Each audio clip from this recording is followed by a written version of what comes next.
अभी हम देखते हैं कि कैसे सपोर्ट एंड रेजिस्टेंस को आइडेंटिफाई करें। तो सपोर्ट एंड रेजिस्टेंस एरिया होते हैं जो बैरियर बनते हैं प्राइस मूवमेंट के लिए। बहुत सी जगह पर वो टर्निंग पॉइंट रहते हैं मार्केट में। इन टर्निंग पॉइंट्स को स्विंग हाई और लोज बोलते हैं, जिसे हमने प्राइस एक्शन में रिजेक्शन ऑफ हायर प्राइस यानी कि स्विंग हाई और रिजेक्शन ऑफ लोअर प्राइस यानी कि स्विंग लो। तो अभी देखते हैं स्विंग हाई और लो एरियाज को कैसे डिफाइन करें। स्विंग हाई और लो को पिवोट पॉइंट्स भी कहा जाता है, यानी कि स्विंग हाई को पिवोट हाई और स्विंग लो को pivot low. Swing high is rejection of higher price, swing low is rejection of lower price. अभी लेफ्ट और राइट पर जो चार्ट है वो सेम ही है, बस लेफ्ट चार्ट पे मैंने लाइन से रिजेक्शन ऑफ हायर प्राइस दिखाया है यानी कि स्विंग हाई, और राइट को मैंने पॉइंट्स दिए हैं ये। तो जैसा कि आप देख सकते हैं ये जो स्विंग हाई है वो डिफाइन कैसे करते हैं। स्विंग हाई की कैंडल जो सी है उसके लेफ्ट साइड को ए और बी कैंडल है और राइट साइड को डी और ई कैंडल है। इन ए बी और डी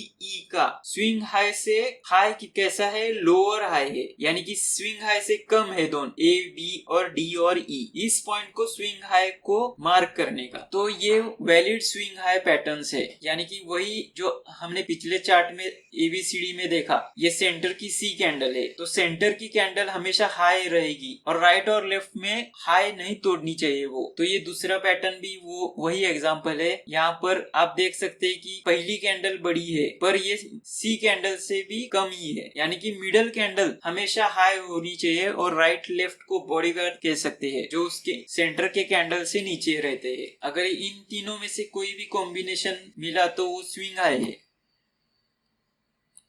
वैसे ही आप अगर दो कैंडल के हाई सेम है तो भी ये डेफिनेशन काम करेगी, यानी कि इन दोनों कैंडल को मार्क कर सकते हैं और राइट लेफ्ट में दो कैंडल्स का हाई लोअर हाई रहना चाहिए। वैसे थ्री कैंडल्स को भी कंसीडर कर सकते हैं, तो थ्री कैंडल्स के राइट लेफ्ट में देखने का। थ्री कैंडल्स ऐसी भी हो सकती है, ये पहली कैंडल और तीसरी कैंडल का हाई सेम है पर मिडल की है, पर ये तीनों कैंडल के राइट लेफ्ट के दो कैंडल लो रहने चाहिए। तो ये सभी 6 pattern valid swing high patterns के एग्जांपल है। अभी हम स्विंग लो देखते हैं। अभी लेफ्ट चार्ट में प्राइस नीचे आई और तुरंत ऊपर चली गई, उसे कहते हैं स्विंग, इसे कहते हैं स्विंग लो। तो स्विंग लो को कैसे डिफाइन करेंगे, तो राइट चार्ट पर आप देख सकते कि ये जो स्विंग लो है यानी कि सी कैंडल के लेफ्ट साइड को ये जो दो रेड कैंडल है यानी कि ए और बी कैंडल, और राइट साइड को डी और ई कैंडल है, इनका लो इस स्विंग लो से हाई है, हायर लो है, मतलब इस लो से ज्यादा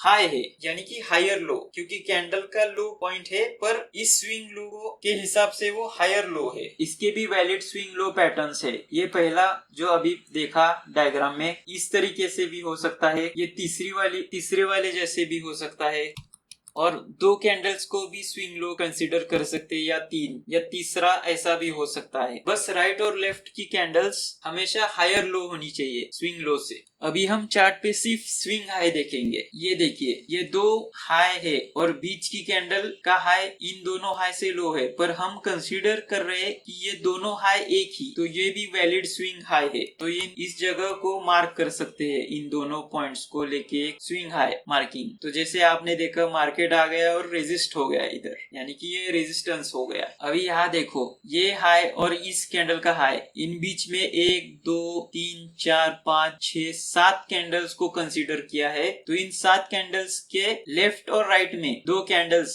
इस हाई से लो है, इसलिए ये भी वैलिड स्विंग हाई है। तो इधर भी हम स्विंग हाई के लिए लाइन हॉरिजॉन्टल लाइन मार्क कर सकते हैं। ये भी सिंगल कैंडल स्विंग हाई, ये भी वैलिड है। क्या ये वैलिड है? नहीं, क्योंकि इस स्विंग हाई को वैलिड होने के लिए इसके राइट साइड, इसके लेफ्ट साइड की दो कैंडल में से पहली जो कैंडल है इस हाई के भी ऊपर है, इसलिए ये वैलिड स्विंग हाई नहीं है। पर ये वैलिड स्विंग हाई है क्योंकि लेफ्ट और राइट के दोनों कैंडल्स का इस कैंडल से हाई से कम है, इसीलिए ये वैलिड स्विंग हाई है। वैसे ये भी वैलिड स्विंग हाई, पर यहाँ ऑलरेडी लाइन आ चुकी है। ये भी वैलिड स्विंग हाई, ये भी वैलिड स्विंग हाई, ये भी वैलिड स्विंग है, ये भी वैलिड स्विंग हाई, ये भी वैलिड स्विंग हाई, ये भी वैलिड स्विंग हाई। तो जैसे आपने चार्ट में देखा बहुत सारे पॉइंट्स आ गए। बस ये ध्यान में रखना कि रिजेक्शन ऑफ हायर प्राइस में जो आपने पॉइंट किया इस सिग्निफिकेंट प्राइस मूवमेंट को ही मार्क करे और उसे फॉलो करे। ये चुटर पुटर छोटे स्विंग हाई भी वैलिड है पर इससे छोटे ट्रेड हो जाएंगे यानी कि स्कैल्पिंग हो जाएगी। जब तक आप मास्टर ना हो इस खेल में तब तक आप significant rejection of higher price और लोअर प्राइस ही देखें। तो अभी हम देखते हैं स्विंग लो